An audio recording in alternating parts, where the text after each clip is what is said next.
All right. Well, welcome, Bryon, to the QuikSell podcast.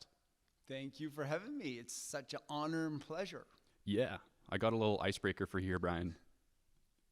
I've asked this to Connor before, but how many holes are in a straw? Some people say 0. Some people say 1. I say 1. Some There's people one say hole. some people say 2. Yeah, I think they're right. 2 holes. Well, no, it's like one long I hole. get it. Yeah. You know? No, 1 hole. Is there a right answer? I don't know if there is a right answer, but I think 1 hole too. Oh. Yeah. But I've asked some people, they say 2 holes. Does anyone get really upset about the question? No. No, I don't think we have people like that on this podcast, or I just don't hang out with those kinds of people, you know? Yeah. Yeah. Good question, though. Yeah. So I guess for people out there who don't know who you are, do you want to give a little 30-second elevator pitch or just a little quick intro to who you are, Bryon? After my swim this morning, this friendly guy from South Africa originally, I guess. And he talks to people always, like in the steam room. He's like carrying all kinds of conversations with people. So it's the most lively steam room discussion ever. We swim Monday, Wednesday mornings. And he lifts weights, and we often meet there. And he sort of mentioned to him that he had a friend wants to buy an investment property in Calgary. And so I said quickly, and there's like 10 or 6, 8 people in the steam room, and I said, well, if he wants great service and negotiate a great deal, if that's what he wants, then give him my name and number. So as a realtor. So yes, who am I? I'm I guess I'm a real estate agent. I'm hardworking and love the job and love to sort of help people get what they want and enjoy all the benefits of my job. Right on. So did you pick up a client in the steam room or no? Well, probably I will. Yeah, so that was at like 7:10 this morning, 10 after 7. And yeah, it was a good start to the day, someone just kind of bringing up real estate and a bunch of people there. And I see them all the time, and, maybe they know I'm a realtor, maybe they don't. But I was proudly and gladly able to capitalize on his lead to let everyone know that if anyone needs a great agent, there's a hardworking one that's kind of rubbing shoulders with them generally on Monday and Wednesday mornings there at that gym. Oh, yeah. Royal University, yeah. Oh, right on. Yeah, and you're pretty active guy too, I hear too. I am a very active guy. I always have been. I love movement. I love being in the outdoors and nature, and I love moving efficiently through it, whether it's on a bicycle or running or swimming or skiing, just about anything, mountaineering. Yep, I love the outdoors, and that's what I live for. Yeah. Yeah, Ben told me that you, every weekend or something, you're always on a 300-kilometer bike ride or something. Not every weekend on a 300-kilometer bike ride, but I've definitely have done 300-kilometer bike rides and love those long days. So love the longer kind of endurance activities. With a group of people. I'm very social in that. It's all about the people that you're with as well as being in nature. Yeah. Yeah. So is that how you have so much energy? It's just getting it through nature and through exercise, staying active all the time?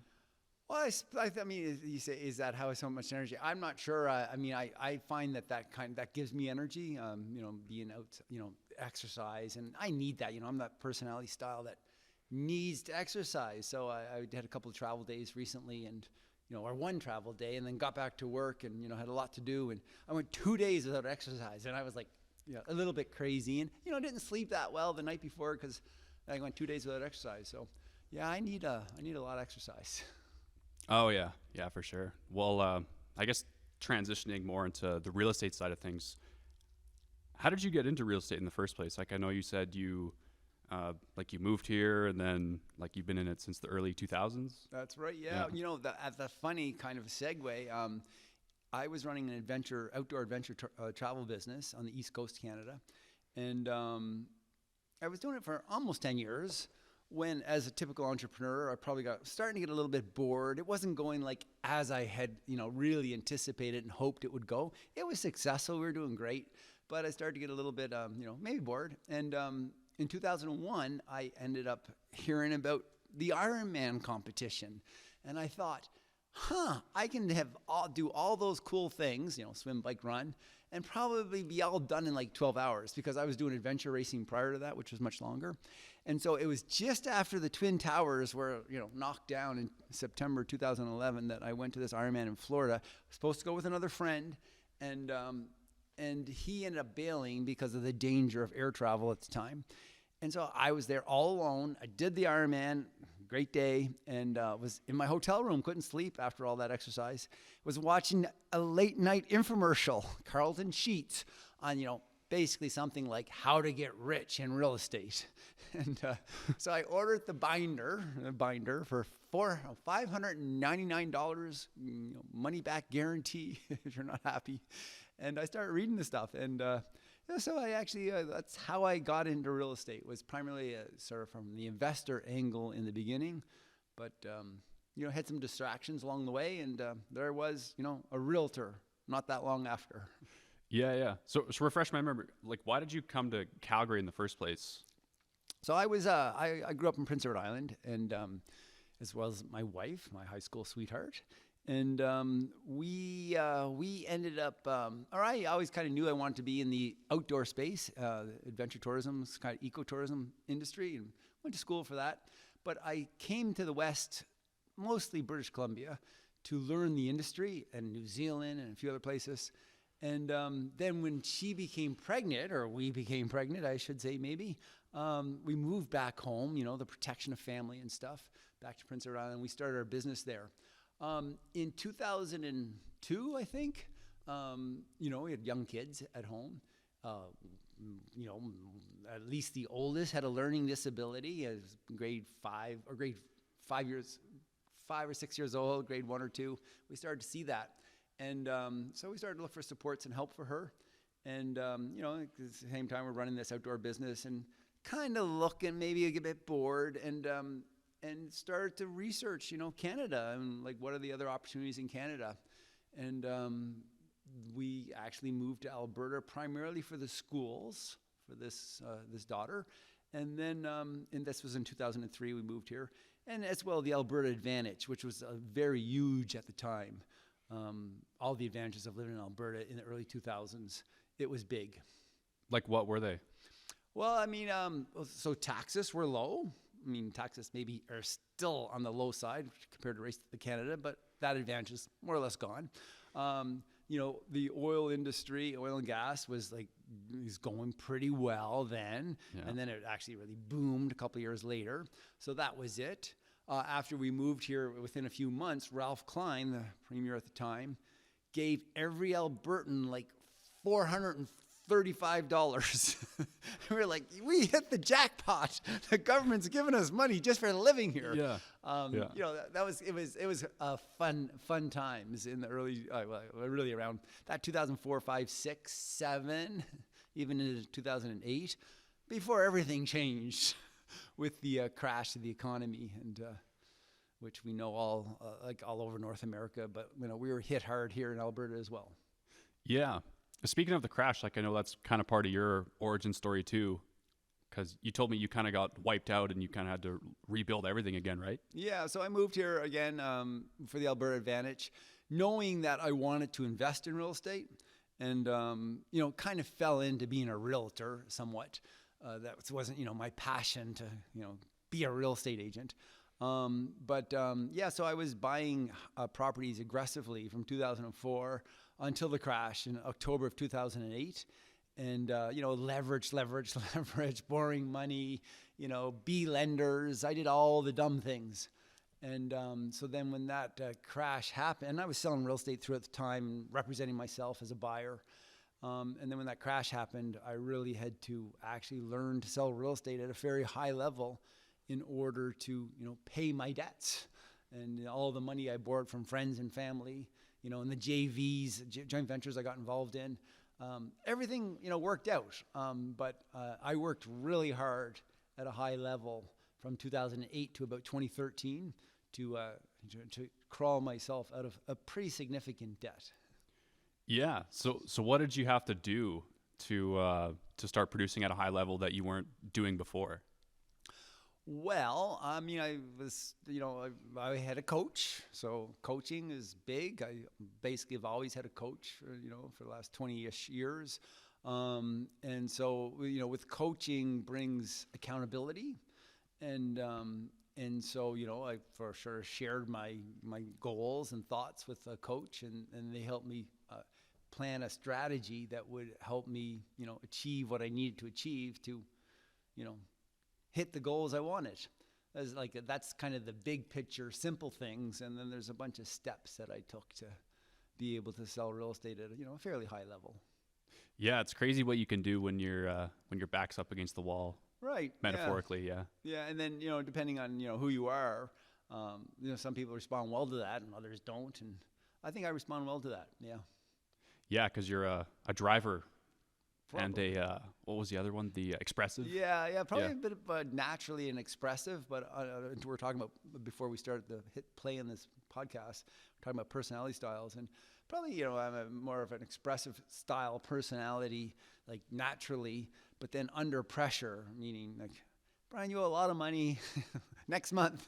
How are you going to deal with that? So I was really kind of, driven to, turn into a driver type personality, where it's just like go, head down, go. Yeah, so expressive first, driver second. Yeah.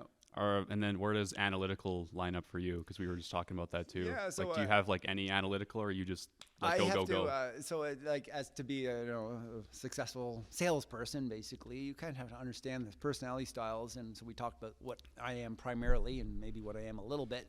But yeah, analytical and amiable were the other two personality styles we talked about. And yeah, I don't have a lot of analytical in me. I wish I did, right? But that's but when I'm ever relating to an analytical buyer or seller, we just have to share all the stats and information with them and know that this is who we're talking to.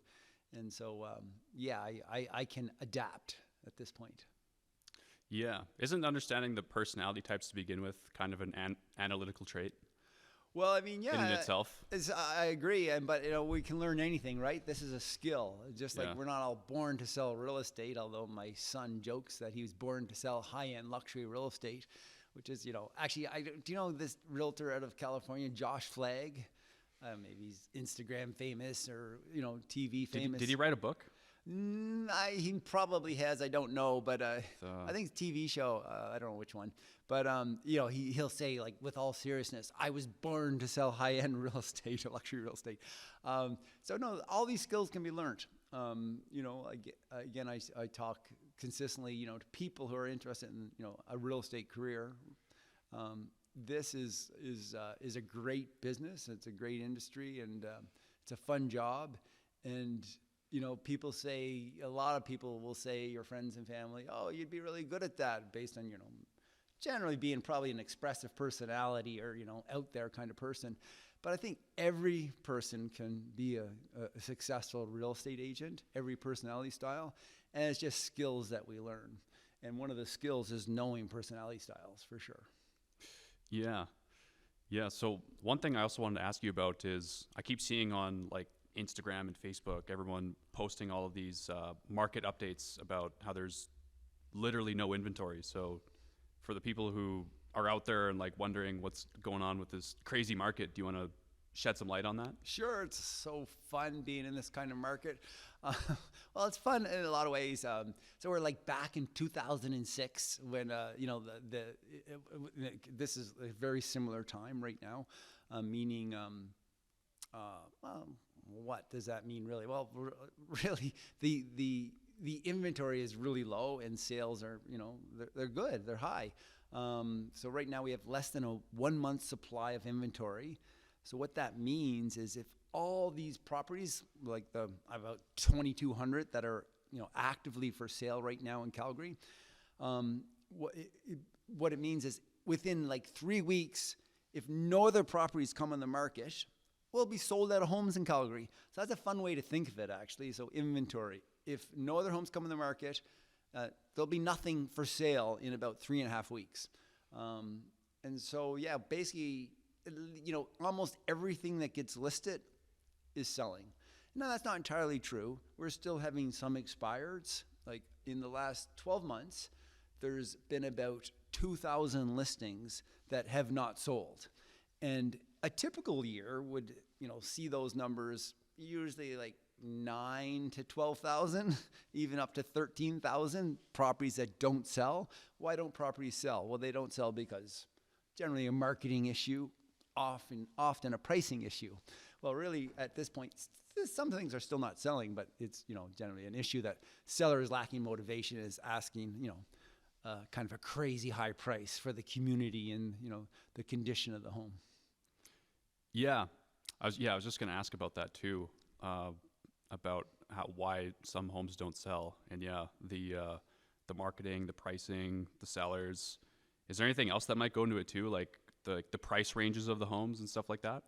Yeah, sure. So, getting back to like inventory and supply and what's happening in this Calgary market is, right now, I was just reading this morning that in last month, 70% of the homes that were listed, I guess probably that'd be single-family detached homes, were priced over $700,000. So only 30% are priced under $700,000.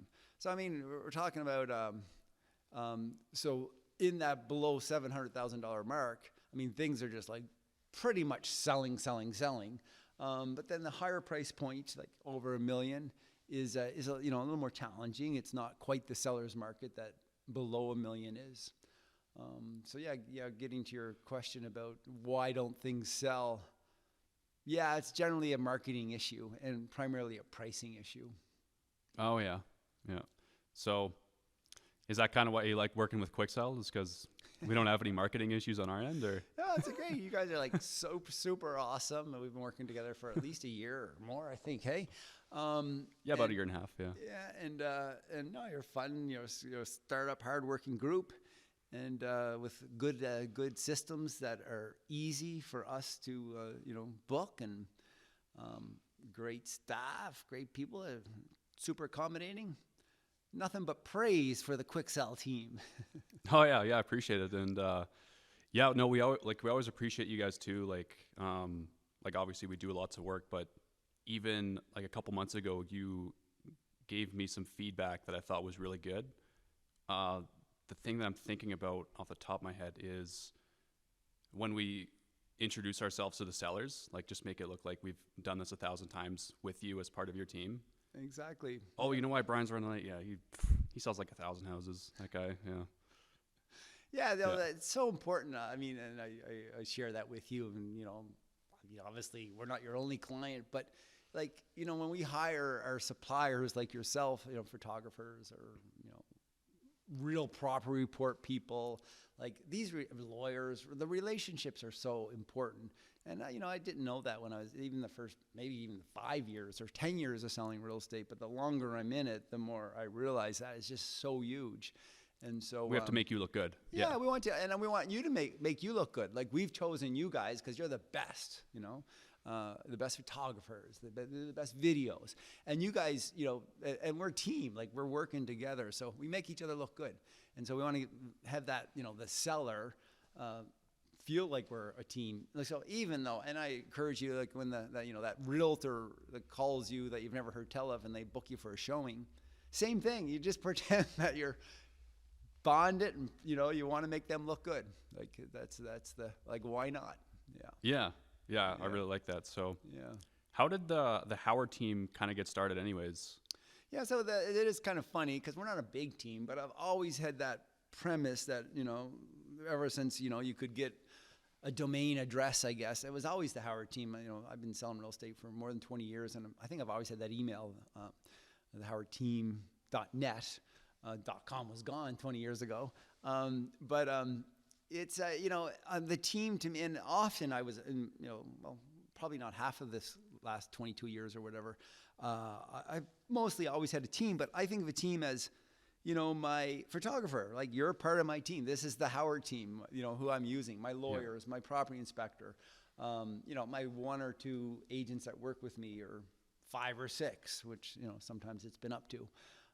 It's such a team approach. Again, I don't sell real estate to sell real estate. really. I sell real estate to support my lifestyle and my family's lifestyle. Like I need a team behind me. I'm good at a few things. I'm not good at a lot of things. So there's no way I can do it on my own. So I bring in people to help in every aspect, from the administration to my photographer, the lawyer, property inspectors, fellow team members, salespeople who have different strengths than me. It's really, the team approach is so awesome versus the individual agent approach. That's a lot of work. Yeah. Yeah. If you're a solo agent, you're probably doing like a dozen different jobs, like mediocre, maybe Right. at best. Yeah, it's hard to do them all at a high level. So, learning to delegate and give up is definitely a worthwhile, goal. Yeah. So it's good that you're self-aware about that too. Yeah. So where do you think you're strong and where do you think you're weak at? Where am I strong? Where am I weak? Where am I strong? I don't think I'm particularly strong in anything, and I think that I'm probably not particularly weak at anything either. I'm pretty average, actually. I think I'm actually probably the strongest is like the discipline. It's not the easiest job waking up every day at ground zero, and like not having any work. So you have to like go out and find work, basically prospect. So In the sauna, yeah. and I was doing that at In the steam room. and I was consciously thought, it's only 7:50 in the morning, and I've just basically, spoke to 8 people about real estate, and I'm counting those numbers. Like I count those numbers daily. I like how many people did I speak to today about real estate, and it's a real conversation.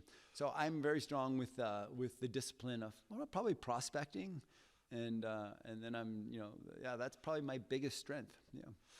Yeah. Like, honestly, that might even be a weakness of mine. Like, I remember, I used to sell cars. Yeah. And there'd be some days I'd come in and I'd make like 75 calls or whatever. And then there'd be other days I'd come in and I'd just be like, I can't even be bothered to pick up the phone right now. Yeah. It's just so daunting just thinking about calling all those people and just having a bunch of conversations go nowhere. I've had those But days as well. You just got to find like a needle in the haystack, right? Yeah. Yeah. I have those days. I had like this morning, like the best time for me is to actually get prospecting, between 9 and 12, basically, or 8 and 12. And if I can get it done, like at that time, great. And like I'm killing it. And basically, if I do it for, in the morning, I'll set up a bunch of appointments for the afternoon and early evening, and my day will be booked, or the next couple of days kind of thing. So, but you just got to be consistent. And yeah, I'm pretty. I have a lot of discipline around that. Even though today I kind of screwed it up, and yesterday I kind of screwed it up. Monday was a super day. Had a great day. The activities that I know I'm required to do to hit the goal I want. Yeah. So, and then on the weakness side, so obviously like staying disciplined is kind of like your strength. Like, where would you think you're weak? Like, if I was to think about that, I would think staying organized. I'm like the most disorganized person ever. Yeah, well, like if you saw like the notes and like the to-do list on my phone, there's just a bunch of stuff to do that I haven't really pushed across the finish line and stuff like that. Right. Yeah. Yeah. I can relate to that as well. Although, I have to say that like for being as old as I am, and being in this business as you look long like as I am. 31, Bryon. 31, right? I would And say so that does Ben, actually. my weakness. Yeah, right. He's 41.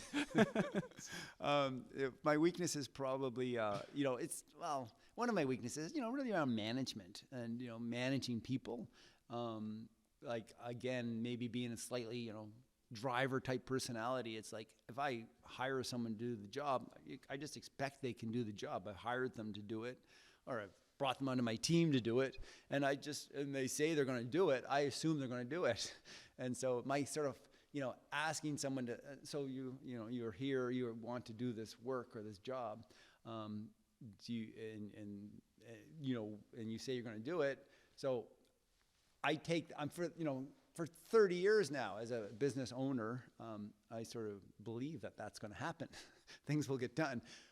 So, but of course, when you read your leadership books, you need the follow-up, right? Yeah. And so that follow-up to see if it got done and to see if it got done to the quality that you want. That's probably a weakness in terms of myself. And the whole system, setting up systems around it. Again, I'm not that analytical person. And so having the people on my team, and I have it right now, that are, the analytical and systems-driven people. Our admin staff is just incredible right now. So that's definitely a weakness. But then being aware of that weakness, that's a great thing, just that awareness of the weakness and learning to accept it or, acknowledge it and share it with your team members that, hey, this is my weakness. Do you want to hang out with me? Or, you want to work with me? And they can cover for that. Yeah. Yeah. A good synergy is like you're strong where they're weak. Yeah. And they're weak where you're strong kind of thing. Mm-hmm. Yeah. 100%. And so, but yeah, I can relate to that too, because it does get frustrating sometimes when you tell someone to do something and then it doesn't get done and you have to like keep following up on it and stuff. Yeah. But yeah, that was something that we kind of struggled with early on too. Like I remember, and this was BC before Connor. Yeah, there was like a couple people that we worked with that they didn't really thrive, but it was mostly just because we didn't. Well, like maybe they weren't really cut out for working with us, but also B, like we didn't really give them the tools or the guidance they needed to like be good at working with us. Yeah, exactly. And I mean, whenever I have a failure like that, like you just described, it's really on me, and it's on you as the leader in the organization. You didn't give them the guidelines and the training and the follow-up that they needed. So those are weaknesses that I have still now today after being pretty much self-employed for the last 30 years, which is a damn shame. Yeah.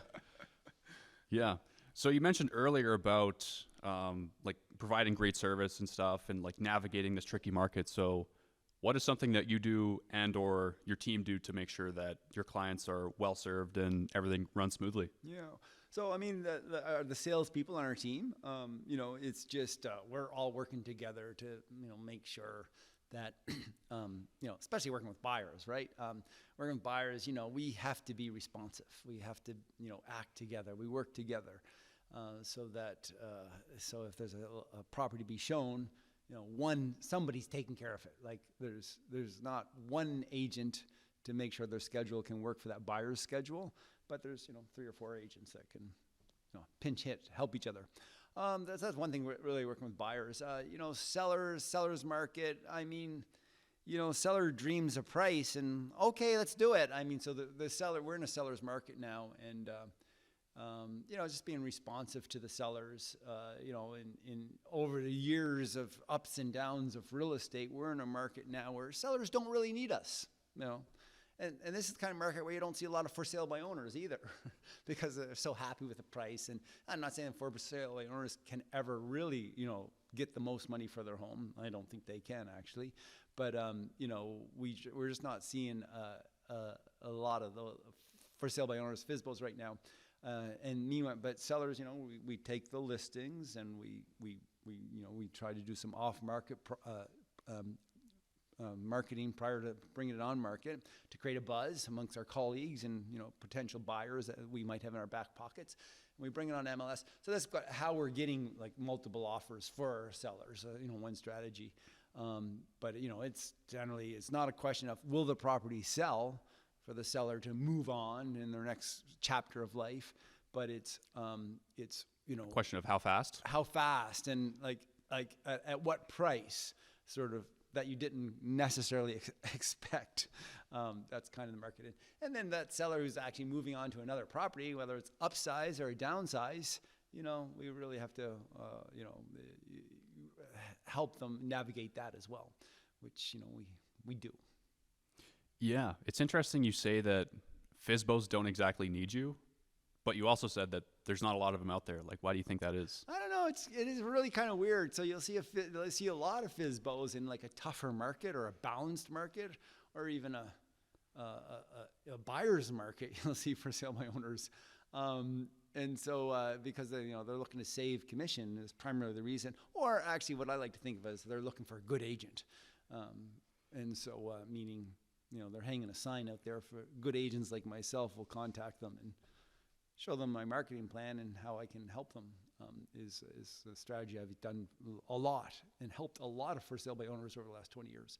But yeah, we're not seeing them right now. I guess prices are high, and they, in their mind, they think that, I think they think that they don't need, they can pay the commission, for example. And I think that's probably why we don't see a lot of for sale by owners right now. Okay, yeah. Yeah, fair enough. And then what about navigating tricky situations with buyers? Because going back to what you said earlier, sometimes a property goes up for sale and then they get like 28 offers, 3 of them are unconditional or something. Right. And well, it's not every property, but it's a pretty common thing in this market, right? Like, how do you navigate that? Yeah, so just like kind of quickly to address that question, or thought quickly. I mean, it's certainly not rocket science, and if you think of it, it's really basic. What we talk about as a team, if we're representing a buyer, make a call to the listing agent, like actually speak to them. Speak to them, like, have a conversation. The below, I don't know what age it is. I don't know, 40 years old now, that, you guys all just want to text all the time. So I kind of pick up the phone, and so I encourage conversations. And then just a real conversation about what is your seller looking for if I'm representing the buyer? Do they want a fast closing? Like, what's their motivation really, other than getting maximum price? Are there any things in terms of finding out what that agent thinks is a fair deposit? On a $500,000 property or $1 million property, or $2 million property, what is a deposit that you, Mr. Listing Agent, think, or Mrs. Listing Agent, what is a fair deposit in your mind? What would you recommend your seller as a good deposit? Well, they might say it's $5,000, and they might say it's $50,000 or $100,000. Like, what is the good deposit? And so getting that information, and then and is there anything that they don't want to include it, for example? And explain maybe your buyer situation, who they are, their story. And what the offer might start to look like. Do we need conditions? Can it be a shorter condition period? Like, standard in our Calgary market of conditions is 10 business days for financing and property inspection. There's generally 2 really typical conditions that we see. There's no need to have a 10-day property inspection condition. Before I write an offer, I can book an inspector for today or tomorrow, because there's, they're like realtors. They work all the time to accommodate schedules. Yeah. So I can find a property inspection to do a property inspection in 3 hours. Like, I really can. Ideally, I have my own in my back pocket who's, a great relation, and we share all kinds of business that may not be available for 2 days or maybe even 3 days. But, we can do a property inspection tomorrow and remove that condition tomorrow. Like, we only need a property inspection condition for 2 days, for example. The other thing with financing, maybe a little hint is, you guys realize that both of these conditions are carte blanche to walk. They're just tying up the property, and I'll explain that to a seller as well. But a buyer should know that, they actually, if they do a property inspection, and property inspections don't fail or pass, they're just information. So the buyer does not have to buy the property if they decide they don't want it, meaning I don't like the color of the walls. So this is all conversations I'll have with a buyer to help them prepare for an offer.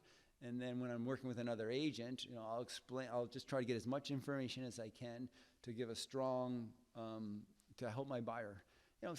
Something we saw yesterday. We had 2 sales yesterday morning. And we got a letter from the buyer's agent, a letter from the seller, older couple, grandparents moving back to Calgary for their daughter who just had twins, and they share the beautiful picture of them with their 6-month-old twins. It was gorgeous, and a beautiful letter that the seller really liked. Yeah, it was nice. Yeah, so getting everything done efficiently, smoothly. Yeah. And then some sellers won't like that, and some sellers do. So, by speaking to the listing agent to find out what's important to the sellers, and for this particular seller who I was representing, they really appreciated the letter. They wanted to know that this, lovely couple was going to be moving into their home to be closer to their family and helping with their grandchildren.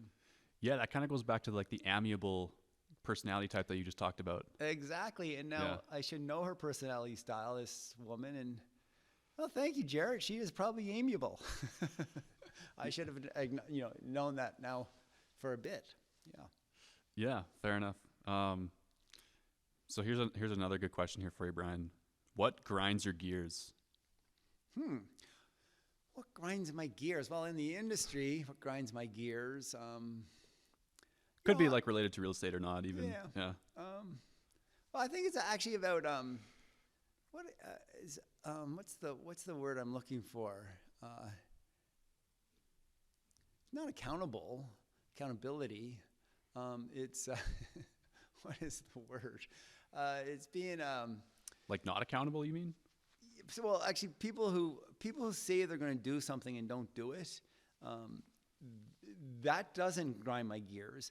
But if they for example, if I say I'm going to do something and I don't do it, or I know I'm not going to do it, I will get back to you and let you know that, I know I agreed to do this and I said I was going to do it, but I'm not going to do it, or I'm not going to do it on time.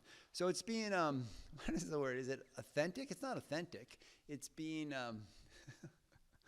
so Coach Matthew Ferry, Mike Ferry's son, Tom Ferry's brother, he's more of this family of Ferries, like they're kind of famous as real estate coaches. Yeah. Matthew is the most sort of unknown. There's also a Patrick, another brother they have, but Matthew is like the spiritual guy in the coaching family, and so Matthew is exactly pretty much my age. Well, so is Tom, but Matthew he talks about that being.